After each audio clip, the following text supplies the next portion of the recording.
Hello everyone, Jason here with VC Edge. Today is part 3 of the interface knife build. I can finally move on to working on lock bars. So I'm going to make a few of these. I have to make a pallet to put on the tombstone to do the top side of the machining. There's a lot of important features on this thing that affect how the knife functions. So it's a pretty intricate part, but well, let's just get into it. Here's the stock piece that I'm going to make the lock bars out of. It's just a piece of 1/8 inch thick 6L 4B titanium. It has to be that kind because it needs to have spring to it for the lock bar to work. We'll start by doing the inside, and I'm going to do just 2 per piece here, just like that. Critical features on the inside are definitely this little cutout pocket for the lock bar insert because it houses the detent. That detent position needs to be in exactly the right place so that when the knife blade closes and opens that it all works properly. And the location of that detent is determined by these walls and this hole location, so I have to make sure that those are exactly right. Lots of pocketing on this thing to make it light. All right. So let's go ahead and machine that out. Here's the setup for the inside of the lock bars. Nothing fancy here, just a couple of parallels, and the only thing that I had to be very careful of is the width of these parallels is 1/8 of an inch. I had to make sure that in my simulation that none of the tools, because they're going to go below the bottom of the stock, I had to make sure that it didn't go into the parallels. So it's close, but there should be some clearance there. Got 7 tools for this. A couple of drills, 1/8 inch end mill, 1/16 inch end mill. Got a small chamfer mill. Got a threading tool for a 2-56 screw. It's a very, very small, kind of an expensive tool. And then a 1/16 inch ball mill.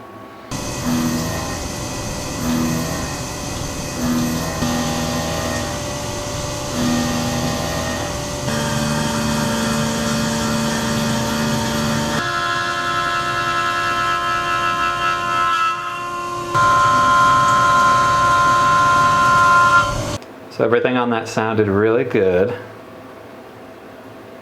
and it looks pretty nice as well. There was one little spot where I didn't like it. It got a bit of chatter on the chamfering, on this inside chamfer. It's a little bit heavier than the other ones.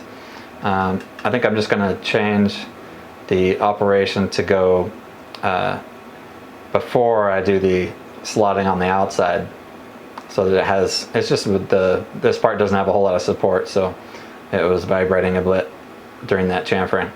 If I do that before I do the slot, it should be okay.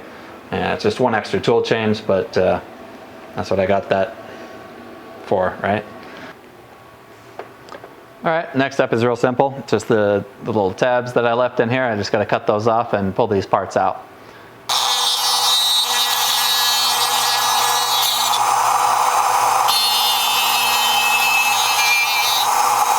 Alright, so then there is my piece that's ready to go into the pallet fixture that I need to make. Sure does look nice and shiny. So yeah, we'll flip it and it'll sit in the fixture this way. Now I machined this outside profile about 5/1000 oversize so that when I do the other side I can do the final finished profile and make it to the actual size and have it be a completed part when it comes off of the mill. I won't have to do much, if any, finishing after. But I'm going to do 4 of these at a time, so I got another set to make.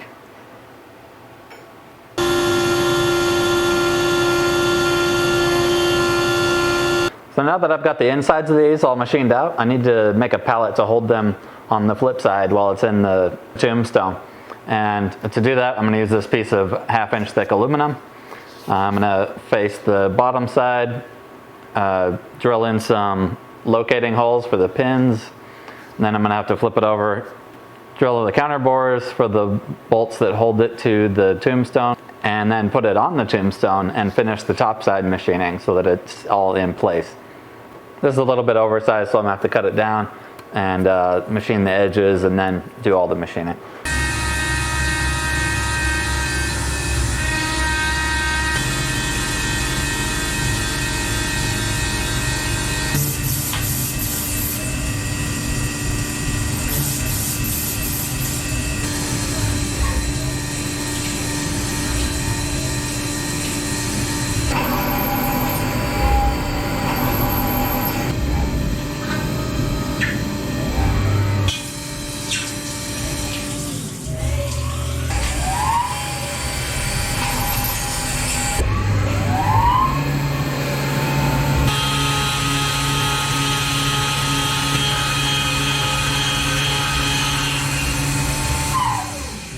Now that I have this backside machined with my reamed holes and got the chops with the counterbore holes, I should be able to mount this to the tombstone.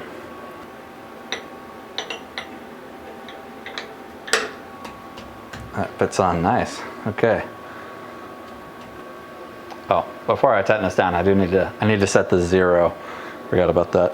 To make sure that I have my 4th axis set up properly, I'm gonna check the level. This needs to be moved. All right, I'll come back when I got this all straightened out. Okay, got that all leveled out.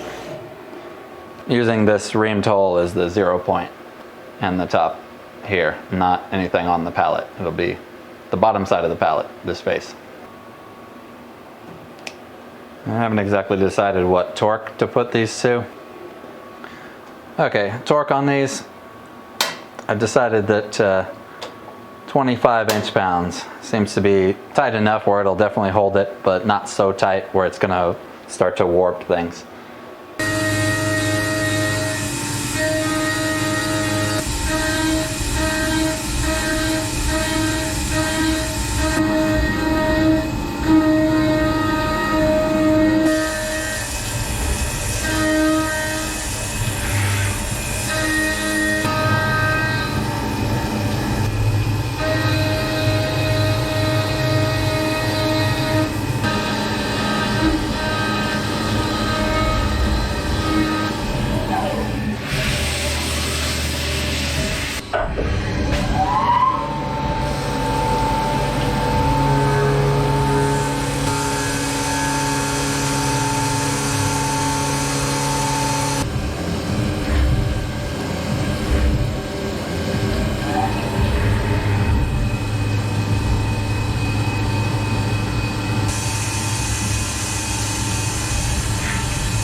Before I take this out, I just want to check to make sure that this fits. I'm using this internal feature here to locate the parts.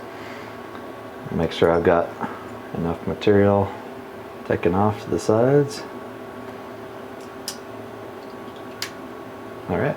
Oh, look at that. It fits on just fine. First try. Okay, that's good. Yeah, so I did have a little mistake here. I forgot that I had these the edges of this hole selected for like a deburr. Ended up getting into that that fastener. So whoops. So I got to take this off and then finish up a couple things on the bench. I'm going to use these little 6-40 screws to hold the part down. In order to get those in, I need to finish drilling this hole all the way out and then tap those. And then I've got a 2-56 tap that I need to run into these holes. I didn't do those on the CNC machine because I just wanted to be really careful and get them all the way down to the very bottom. And these ones I didn't do because I didn't want to go all the way down into the tombstone. I just want it to be in this part, not all the way. The little 256 taps are so small. And this one's kind of long. This little guide block doesn't do a whole lot. See, it still kind of wobbles around. If it was up here, it'd be fine. Maybe I can use a... Is that too long? Let's see. Too long. Dang it. I need like a half 1, 2, 3 block or something. This is pretty flat. I could just use that. That's better.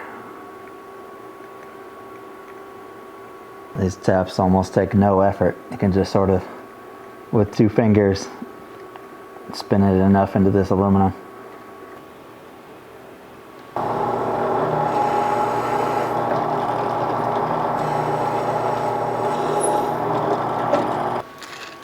I really like that drill. It wants to just blast through the material. It's not cutting great. That's the only one I have in that size. Suffer through. NVIDIA GTD. I'm pretty sure GTD stands for Greenfield Tap and Die. Got a 6-40 tap for those. I do like these tap guides, but they are definitely not perfect in every situation. They do have a clearance between the tap and the hole that we're using for a guide. Not always perfectly straight. This hole isn't a locating feature, it's just a hold down. Here's one of the other things that's nice about these spiral point taps is that it doesn't leave like a mess of chips, it just leaves a big string all in one piece, so not nearly as messy as the standard ones. Put a little chamfer on there. I can load this up now. Just gotta clean it off a little bit, and then I'm just gonna do 2 at a time just to see how it works. To load this, I just take a couple of the production fasteners, the ones that I'm actually going to use on the knife, instead of some other like stainless steel ones. Because I set this up, one of the cool things about this fixture, some of these fasteners are just a little bit, this is as short as I can get them from the place that I buy them. It's a tie connector for these titanium fasteners.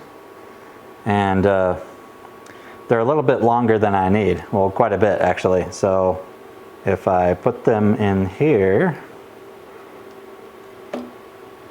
and I design the fixture in the right way, I will be able to machine them off while I'm doing the rest of the machining.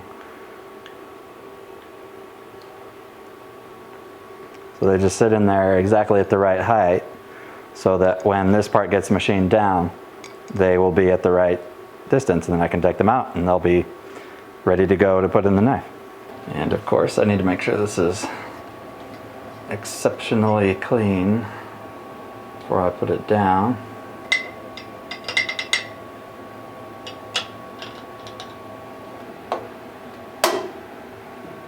Consistency, it's the name of the game.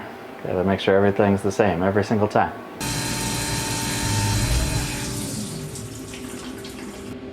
These are just stainless steel fasteners that have a little bit of a smaller head than the ones that the knife gets assembled with. So they should have a little more clearance for the ball mill to go over the top of it.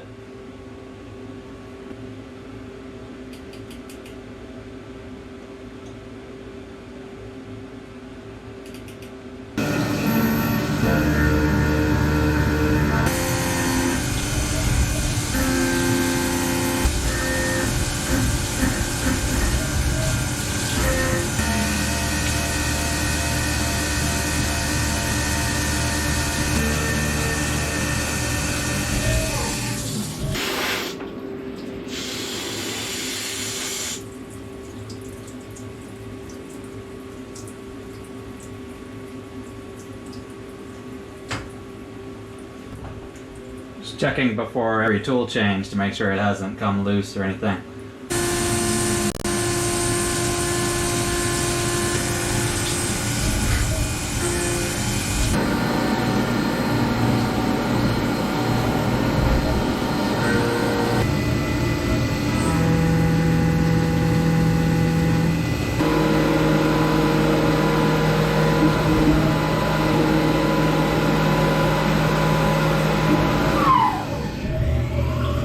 Okay, taking a look at this.